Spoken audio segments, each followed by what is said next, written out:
Ma'am, your flower beds are in violation of community uniformity standards. Section 4B. We're here to issue a formal notice and inspect the property. This ranch has no HOA agreement, no jurisdiction. You're on private property. Turn around and leave. We can do this the easy way or the hard way. Your choice. The hard way. You're standing in it.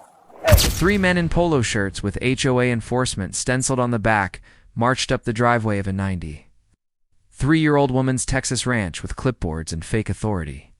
What they did not know was that her son was home.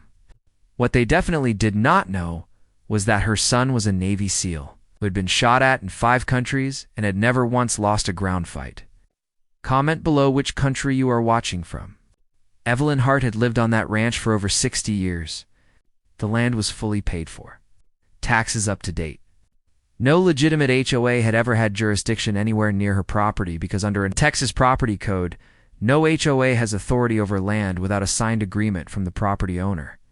No such agreement existed.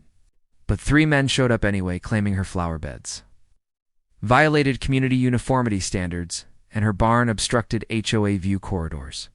Complete nonsense with no legal backing of any kind. When I told them to leave, the stocky one with wraparound shades smirked and said, "We can do this the easy way or the hard way."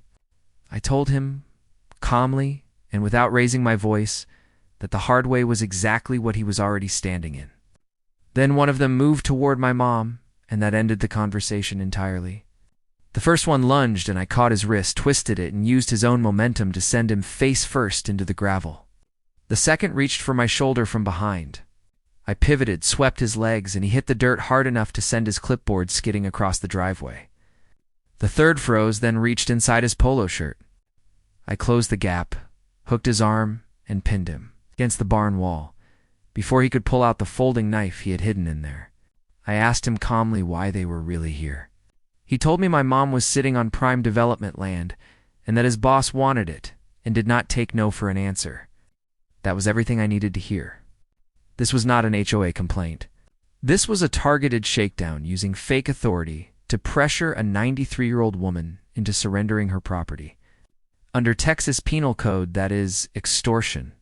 Combined with trespassing and impersonating an enforcement authority, it carried serious felony time. I zip-tied their wrists with the ties I keep in my truck, sat them in the shade of the barn, and called the sheriff. Then I went inside to check on Mom. She was at the kitchen table sipping her tea completely unbothered. She looked up and said, "They came for the wrong ranch, didn't they?" with a small grin. The sheriff arrived 15 minutes later.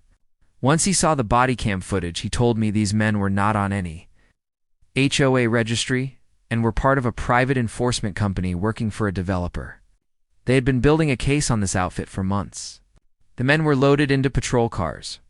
2 days later, a black Escalade came crawling up the gravel drive. A man in a tailored Navy suit with gold cufflinks stepped out flanked by 2 security men bigger than the first crew.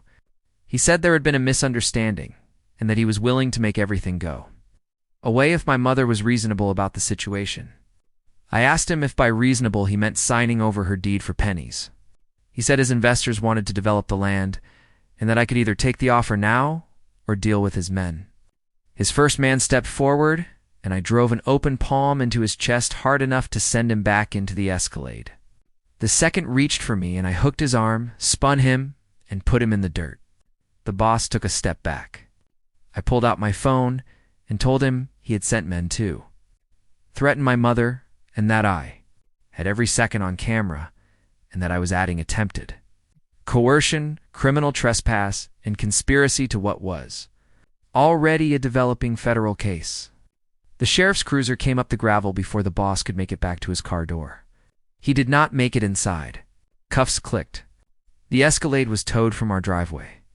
The developer was charged with conspiracy to commit extortion, criminal trespass, and coordinating a fraudulent enforcement scheme.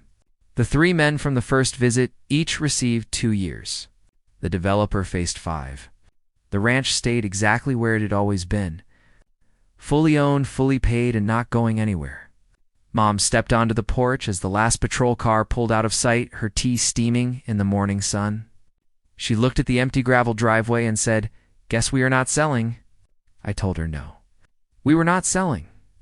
And if anyone ever came back, they would find me in exactly the same place I had been standing both times. Waiting. Drop. A like if this story hit different, and tell me in the comments what you would have done if you had gotten that call from your 93-year-old mother.